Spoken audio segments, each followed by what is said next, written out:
Representing the American Ruthenian Byzantine Catholic Church, I was among 150 participants, including 17 bishops, 15 of whom were Greek or Byzantine Catholic, numerous priests, leading scholars, students, and others from over 20 countries at a symposium titled The Mission of the Eastern Catholic Churches in the Life of the Universal Church and for the Modern World.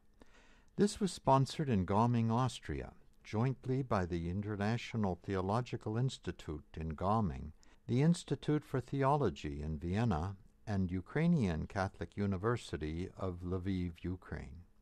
Presentations from university scholars and bishops made clear and complete how the histories of our various Eastern Catholic churches led to the present state of affairs in the various European countries.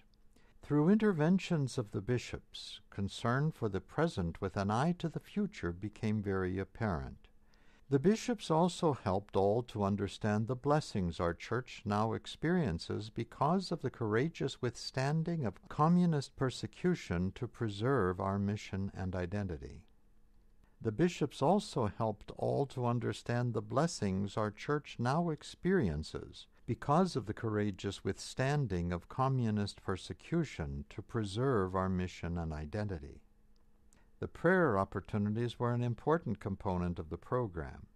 I had the privilege of being the main celebrant at the Liturgy of the Presanctified Gifts.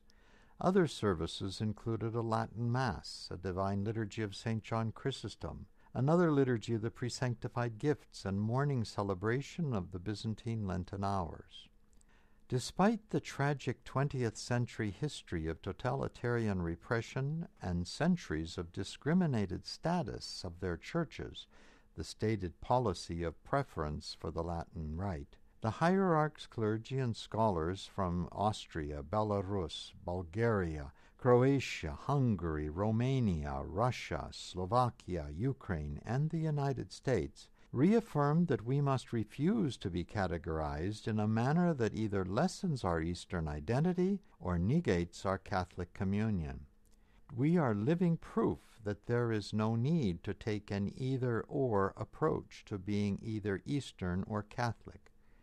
Cardinal Christoph Schönborn of Vienna reminded us Eastern Christians, Catholics as well as Orthodox, that we can help people in the West who may now experience a flattened sense of the sacred in an increasingly secularized world.